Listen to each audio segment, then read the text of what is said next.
Aaron Fowler mga bro, may sinabi patungkol kay Justin Brownlee at Von Pisumal ititrade na ng Barangay Ginebra. So makakalaban nga ng Barangay Ginebra sa kanilang debut game ang malakas na rain or shine mga bro. Pareho ang pinabata ang lineup ng dalawang team na to, pero sa big man talaga magkakatalo yan. Nawalan nga itong Barangay Ginebra ng defender sa painted area, habang lumakas naman itong rain or shine dahil sa kanilang mga big man. Sa 3 points area naman walang problema dahil magkakapantay lang naman sila na maraming shooter. Pataasan na lang talaga ng percentage para manalo. Sa painted area naman siguradong dodominahin niya ni Aaron Fowler. Noong unang salta pa lang nito sa liga, ilalim na talaga ang laruan nito dahil focus niya nga ang rebounding.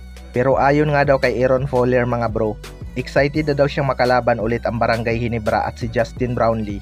Pero this time mas malalakas at marami na siyang shooter na kakampi, kaya magiging matinding laban daw talaga ito.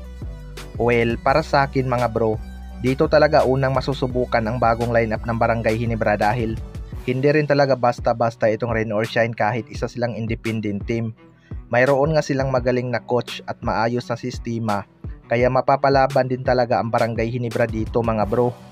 Pagandahan na lang talaga ng shooting at depensa ang labanan ng dalawang ito. Dehado din talaga ang Barangay Ginebra dahil injured pa ang kanilang ibang key player. Sa kabilang banda naman mga bro, Von Pisumal ititrade na ng Barangay Ginebra.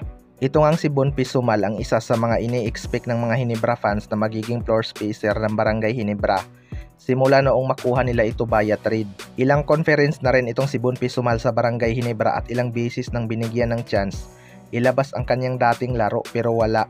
Ganun pa rin talaga mga bro, napaka-inconsistent ang kanyang shooting.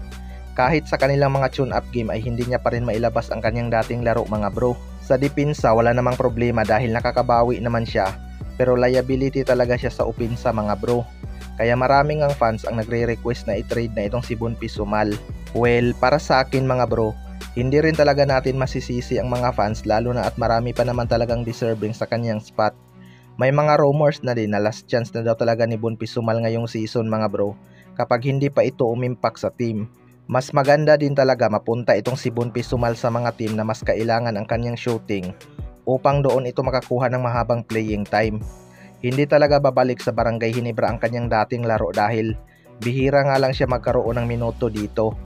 Bagay talaga itong si Von Pisumal sa mga team gaya ng Rain or Shine Elasto Painters dahil ibang klase nga magbigay ng kumpiyansa itong si Coach Yeng Guiao sa kanyang mga player. Kapag ito hindi tumira kapag open, siguradong mura talaga ang aabutin ito. Kaya abangan na lang natin kung kailan ito bibitawan. Kayo mga bro, ano masasabi nyo tungkol dito?